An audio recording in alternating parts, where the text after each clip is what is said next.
So student हम लोग आज 3 डेरिवेशन करेंगे अल्टरनेटिंग करंट का, जो बहुत इंपॉर्टेंट है एग्जाम पॉइंट ऑफ व्यू से। सबसे पहला है अल्टरनेटिंग करंट अगर अप्लाई करेंगे प्योरली रेजिस्टिव सर्किट में, फिर कैपेसिटिव सर्किट में और फिर इंडक्टिव सर्किट में। सो सबसे पहला है alternating current apply to purely resistive circuit. अगर हम alternating current purely resistive circuit में अप्लाई करते हैं तो क्या होता है। ये रेजिस्टिव सर्किट है जिसमें एक रेजिस्टेंस लगा हुआ है, रेजिस्टेंस है R। आपने इसमें AC वोल्टेज अप्लाई किया है, AC वोल्टेज को रिप्रेजेंट करते हैं V से, और ये जो V होता है इसको इस तरह से लिखते हैं V0 sine omega T, sine का फंक्शन होता है AC वोल्टेज। तो जब प्योरली रेजिस्टिव सर्किट मतलब बल्ब वगैरह हो गया जिसमें सिर्फ रजिस्टर है, तो अगर हम इसमें अप्लाई करते हैं तो इंस्टेंटेनियस वोल्टेज जो होता है उसको हम V से रिप्रेजेंट करते हैं। यहाँ पर V जो होता है इंस्टेंटेनियस वोल्टेज होता है। तो इंस्टेंटेनियस करंट क्या होगा ओम्स लॉ के अनुसार। ओम्स ने बताया था I is equal to V by R होता है, तो V की जगह V0 साइन ओमेगा टी लिख देंगे, इंस्टेंटेनियस वोल्टेज R लिख देंगे। V0 बाई आर जो होता है वो पीक वोल्टेज कहलाता है। ये V0 पीक है, peak voltage by resistance peak current कहलाएगा। तो ये पीक ये हो गया I is equal to I0 sine omega T. तो हम यहाँ देख सकते हैं V का ये वैल्यू था और I का ये आया है, दोनों के बीच में फेस सेम है, यहाँ भी साइन ओमेगा टी यहाँ भी साइन ओमेगा टी, तो कोई चेंज नहीं है। तो दोनों, इससे ये क्लियर हो गया कि दोनों सेम फेस में चलते हैं प्योरली रेजिस्टिव सर्किट में। तो इसका जो ग्राफ बनता है इस तरह से बनता है, ये वेव डायग्राम है, ये फेजर डायग्राम है, ये वेव डायग्राम है। देखो करंट की वैल्यू हमेशा क्या होती है, कम होती है। ये करंट की ग्राफ बताई जा रही है और ये वोल्टेज की ग्राफ है। करंट हमेशा लोअर मैग्नीट्यूड में होता है और वोल्टेज ये V का है और ये I का है। तो ये इस तरह से सेम फेस है, साइन ओमेगा टी का ग्राफ ऐसे ही होता है, साइन कर्व है। तो इस तरह से स्टार्ट होता है, इस तरह से एंड होता है। फर्स्ट जहाँ इंटरसेक्शन हुआ वो पाई कहलाता है और दूसरी बार 2 पाई, इसके बीच में पाई बाई 2, 3 पाई बाई 2 इसके बीच में, मतलब पाई बाई 2 इसमें ऐड कर देंगे, पाई प्लस पाई बाई 2 करेंगे तो क्या आएगा 3 पाई बाई 2 आएगा। यहाँ से यहाँ तक की जो टोटल टाइम होती है वो T होती है, यहाँ से यहाँ तक T बाई 2 होगी। ठीक है, यहाँ पर स्मॉल टी लिखा, आप कैपिटल टी भी लिख सकते हो, टाइम पीरियड होता है। तो यहाँ से यहाँ कितना हो जाएगा, उसका हाफ, T बाई 2 का हाफ कितना होगा T बाई 4, वैसे यहाँ 3T बाई 4 होगा। दोनों सेम एंगल बना रहा है, साइन ओमेगा टी। V में भी था V0 sine omega T, I में भी था I0 साइन ओमेगा टी। तो दोनों का एंगल जो है सिर्फ और सिर्फ क्या है, ओमेगा टी है। ये ओमेगा टी है, ये एंगल है, ठीक है ना। तो ये ओमेगा टी एंगल बना दिया। करंट की मैग्नीट्यूड स्मॉल से दिखाई जाती है। ये फेजर डायग्राम है, वेक्टर डायग्राम भी कहते हैं, इसका दूसरा नाम होता है। ये इंस्टेंटेनियस करंट दिखाया जा रहा है और ये इंस्टेंटेनियस वोल्टेज दिखाया जा रहा है। ये एक सर्कल बनाओ चाहे नहीं बनाओ कोई फर्क नहीं पड़ता है, इस तरह से क्वाड्रेंट बना के बना देना। यहाँ से यहाँ करंट की मैग्नीट्यूड और यहाँ से यहाँ ये मैग्नीट्यूड कहलाती है, ये वैल्यू कहलाती है वोल्टेज की।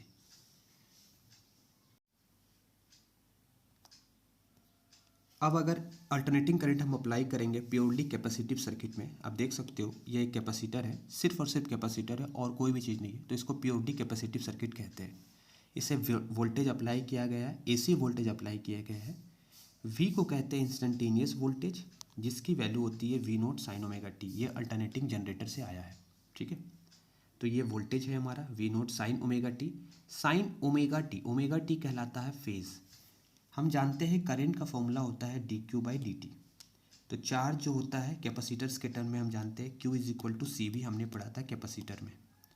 c कैपेसिटेंस होता है, v वोल्टेज होता है, q चार्ज होता है, ये हमने पहले पढ़ा था। चार्ज की जगह में रख देंगे CV।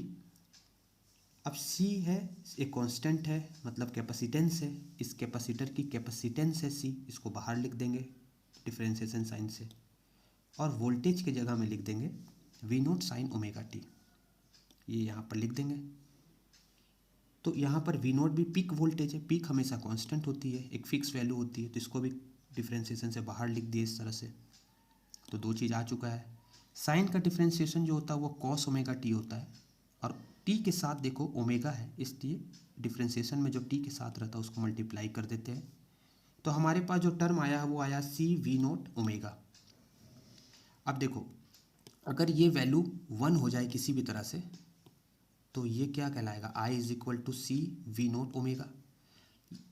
इसकी जो मैक्सिमम वैल्यू होती है वो 1 होती है, तो अगर आप इसको 1 कर दोगे तो I भी क्या हो जाएगा, मैक्सिमम। याद रखना, अगर ये 1 हो गया तो I की जगह में क्या हो जाएगा, मैक्सिमम करंट। तो चलो इसको मैंने 1 कर दिया, तो 1 करने के समय इसको हमको ये लिखना पड़ेगा, इस तरह से हमने लिख दिया। आई को हमने क्या लिखा था, I naught cos omega T, ये हमारा टर्म आ चुका है, सेम है, देख लो यहाँ पर वही है। इसके जगह में अब हम क्या लिख सकते हैं, इस पूरे के जगह में आई नोट लिख दिए, तो आई का जो नया फॉर्मूला आ गया वो क्या आ गया, I naught cos omega t, general formula आ गया। फिर से बोल रहा हूँ, इसको जब 1 कर देते हैं तो ये आई से आई नोट कहलाता है। तो इसकी पूरी वैल्यू किसके बराबर है, इसकी पूरी वैल्यू बराबर है आई नोट की। तो अगर इसको हम हटा करके अगर सिर्फ आई नोट लिखते हैं तो क्या दिक्कत है। तो आई का जो इक्वेशन आया है वो I naught sine omega cos omega t आया, ठीक है।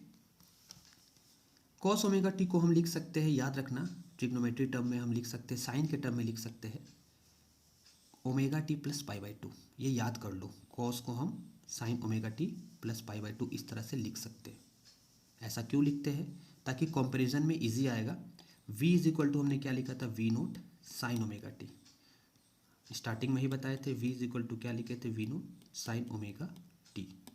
तो यहाँ देखो साइन ओमेगा टी है वोल्टेज में, और करंट में क्या है, omega T plus pi by two, यानी करंट लीड कर रहा है। कितना वैल्यू से लीड कर रहा है, पाई बाई टू से लीड कर रहा है, करंट आगे है पाई बाई टू से, ठीक है ना। तो चलो अच्छा, इसको थोड़ा हम और आगे सॉल्व अगर करें, ठीक है, तो हम ऐसा कह सकते हैं कि करंट क्या कर रहा है, लीड कर रहा है, ठीक है ना। तो इसमें जो ग्राफ बनेगा, फेज़र डायग्राम बनने वाला है, वो मैं आपको दिखा देता हूँ। ये फेज़र डायग्राम और वेव डायग्राम इस तरह से बनेगा। वोल्टेज को ओमेगा टी एंगल था, क्योंकि वी का फॉर्मूला था V naught sine omega T, ठीक है ना, सिर्फ ओमेगा टी था। और करंट में क्या था, ओमेगा टी के साथ साथ क्या था, प्लस पाई बाई टू था। तो वोल्टेज से पाई बाई टू आगे कौन है, करंट है। करंट को स्मॉल लाइन से दिखाते हैं क्योंकि इसकी मैग्नीट्यूड छोटी होती है, ये वोल्टेज की मैग्नीट्यूड बड़ी होती है, इसको लॉन्ग लेंथ से इस तरह से दिखाते हैं वेक्टर। ये फेज़र डायग्राम है। तो अगर हम इसका वेव डायग्राम बनाएं तो देखो, वोल्टेज जो ये वोल्टेज का कर्व है और ये करंट का है, जो डॉटेड दिखाई दे रहा है ये करंट का है। तो आपको ये याद रखना है कि एक कॉस का कर्व आया था, कॉस का कर्व आया था ना, आई इज इक्वल टू आया था I naught cos omega T, उसी को हम कन्वर्ट करके साइन के टर्म में लिखे थे। पर ये साइन कॉस का फंक्शन है, और कॉस का ग्राफ जो होता है वो यहाँ से स्टार्ट होता है, याद रखना ऐसे होता है कॉस का, और साइन का ऐसे होता है, ठीक है। तो ये फेज़र डायग्राम हमारा हो गया। तो हम ऐसा कह सकते हैं कैपेसिटिव सर्किट में वोल्टेज लैग करता है करंट से, 1 मार्क्स क्वेश्चन आ सकता है। कितना वोल्टेज लैग करता है करंट से, पाई बाई टू। कौन से सर्किट में, कैपेसिटिव सर्किट में। अब थोड़ा सा इसमें मैथमेटिक्स और लगा सकते हैं हम। तो ऐसा हम कह सकते हैं आई नोट इज इक्वल टू, देखो यहाँ पर आई नोट इज इक्वल टू, ये टर्म जो है ये कहाँ से आया, अभी जस्ट बताए थे, यहाँ आप देख सकते हो ये आया था आई नोट की वैल्यू, ठीक है। तो आई नोट को हम यहाँ फिर से लिख देंगे, आई नोट इज इक्वल टू, इसको थोड़ा अरेंज कर लेंगे। यहाँ पर वी नोट जो दिखाई दे रहा है ये वोल्टेज है, ये एंगुलर फ्रीक्वेंसी है, और ये कैपेसिटेंस है, सी मतलब कैपेसिटेंस। तो हम क्या करेंगे, आई नोट को यहाँ से उठा करके वी नोट के नीचे ले जाएंगे इस तरह से। तो यहाँ कुछ नहीं बचा, मतलब 1 बचा, ये चला गया तो, और ओमेगा सी को 1 के नीचे ले जाएंगे, तो ये इस तरह से बन गया। और वोल्टेज बाई करंट एक तरह का अपोजिशन होता है। यहाँ पर जो अपोजिशन हो रहा है वो कैपेसिटिव सर्किट के कारण हो रहा है, कैपेसिटेंस के कारण हो रहा है, इसलिए हम यहाँ आर नहीं लिख करके हम एक्स सी लिखते हैं। तो ये एक्स सी हो गया 1 बाई ओमेगा सी। ओमेगा का जो फॉर्मूला होता है वो 2 पाई म्यू होता है, ये फ्रीक्वेंसी रिप्रेजेंट करता है। यहाँ देख रहे हो ना, ये क्या रिप्रेजेंट करता है, फ्रीक्वेंसी। यहाँ लिखा हुआ देखो फ्रीक्वेंसी, सी कैपेसिटेंस हो गया। तो एक्सी को कहते हैं एक तरह का रेजिस्टेंस है, और यहाँ कैपेसिटर के कारण हो रहा है, इसलिए इसका नाम पड़ा कैपेसिटिव रिएक्टेंस। याद रखना है, एक्सी को कहते हैं, ठीक है। अब देखो, तो एक्सी का जो फॉर्मूला आया वो 1 बाई ओमेगा सी आया है। ओमेगा को जब हम सॉल्व करते हैं तो 2 पाई म्यू आती है, म्यू यानी फ्रीक्वेंसी, ये फ्रीक्वेंसी है। तो हम क्या देख रहे हैं, 2 पाई तो कांस्टेंट है, कैपेसिटेंस भी कांस्टेंट होती है, तो इसको हटा देंगे कांस्टेंट को, तो XC is proportional to frequency आएगा, ये फ्रीक्वेंसी रिप्रेजेंट कर रहा है। डीसी सर्किट के लिए फ्रीक्वेंसी 0 होता है, किसी भी चीज़ को अगर 0 से डिवाइड करते हैं तो इन्फिनिटी आता है। तो याद रखना, यानी कैपेसिटर ब्लॉक कर देता है डीसी को, क्योंकि एक्सी की वैल्यू कितनी आई है। तो ये बात हमेशा याद रखना है कि फ्रीक्वेंसी जो होती है डीसी के लिए 0 होती है, याद रखना। तो 0 से डिवाइड करेंगे किसी भी चीज़ को तो इन्फिनिटी आता है, यानी एक्सी जो हो जाएगा वो क्या हो जाएगा, इन्फिनिटी। इन्फिनिटी मतलब बहुत ज़्यादा वैल्यू, और एक्सी एक अपोजिशन है। तो हाई रेजिस्टेंस हो गया। हाई रेजिस्टेंस हो गया मतलब अगर डीसी करंट हम पास करेंगे कैपेसिटर से तो रेजिस्टेंस बहुत हाई हो जाएगा। हाई रेजिस्टेंस हो गया इसका मतलब डीसी करंट कैपेसिटर से फ्लो नहीं कर पाता है, याद रखना, ठीक है। लेकिन वही अगर एसी पास कराएंगे तो AC behave like a conductor, ठीक है। AC current behave like a conductor, मतलब डीसी कैपेसिटर में अगर हम एसी पास कराएंगे तो पास करेगा, लेकिन डीसी अगर पास कराते तो नहीं करता। अब ये तो ग्राफ बता ही दिए। वोल्टेज से करंट क्या रहता है, π/2 आगे रहता है। करंट को छोटा से दिखाना है, इस तरह से छोटा लाइन से, वोल्टेज को बड़ी लाइन से, ठीक है। नेक्स्ट डेरिवेशन है, लास्ट है, purely inductive circuit. Purely inductive circuit मतलब सिर्फ और सिर्फ इंडक्टर अगर है सर्किट में और उसको हम वोल्टेज अप्लाई करते हैं, क्योंकि ये इंडक्टर कॉइल है। तो आपने सेल्फ इंडक्शन में पढ़ा था कि यहाँ से अगर हम एसी करंट पास कराएंगे तो ये भी बैक ईएमएफ बनाएगा। वो बैक ईएमएफ जो होता है वो क्या होता है, देखो वोल्टेज का जो फॉर्मूला होता है अप्लाई वोल्टेज का, स्टार्टिंग से बताया, वो ये होता है V naught sine omega T होता है, या ओमेगा टी फेस कहलाता है, ठीक है। ये सारी कहानी लिख देना ऐसा। तो एक यहाँ से अप्लाई कर रहे हैं और एक यहाँ से अप्लाई हो रहा है अपोजिट में, तो अपोजिट में यानी माइनस वी। हम जानते हैं ना केवीएल का rule, summation of V is equal to summation of I R, ठीक है ना। यहाँ पर रेजिस्टेंस तो है नहीं तो ये टर्म जीरो हो गया, और समेसन ऑफ वी मतलब नेट वोल्टेज, टोटल वोल्टेज।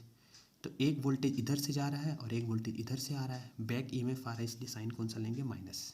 तो माइनस वाला उधर जाएगा तो हो जाएगा प्लस, वी के नीचे एल लिख देंगे और ये डी टी ऊपर चला जाएगा, तो वी एल बाई ऐसा आ गया, डी आई आ गया। तो डी आई की फॉर्मूला ये आ गया। अब इसको इंटीग्रेट कर देंगे, प्योरली इंडक्टिव सर्किट का ये डेरिवेशन है। इस तरह से इंटीग्रेट करेंगे, करंट को इंटीग्रेट करेंगे तो आई आएगा। यहाँ पर वी की जगह में क्या लिख देंगे, वी की जगह में लिख देंगे V naught sine omega T, ठीक है ना। अब यहाँ पर वी नोट और एल जो है कांस्टेंट है। एल कहलाता है inductance of the coil. Inductance of the coil मतलब ये जो कॉइल तुमको दिखाई दे रहा है इसका एक कांस्टेंट है जिसको एल कहते हैं, इंडक्टेंस कहते हैं, ठीक है ना।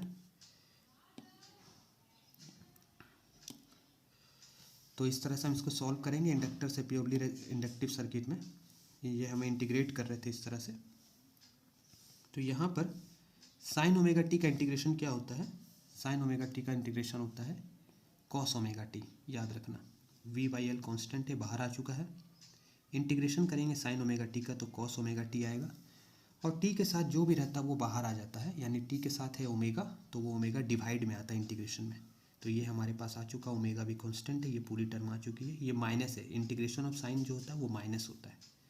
अब हमारे पास कॉस का टर्म आ चुका है, और वी जो हम जानते थे वो क्या था, साइन ओमेगा टी था। तो इस कॉस ओमेगा टी को हमको साइन ओमेगा टी बनाना पड़ेगा। तो हम क्या करेंगे, हम ऐसा साइन ओमेगा टी बनाएंगे कि जो हम ये माइनस को हटा दें, ठीक है। तो देखो हम यहाँ पर π/2 प्लस नहीं करेंगे, हम कॉस को क्या लिखेंगे, जो स्टार्टिंग में बताए थे, कॉस को क्या लिखेंगे, साइन के टर्म में लिखेंगे। π/2 प्लस नहीं लिखेंगे, π/2 माइनस लिखेंगे।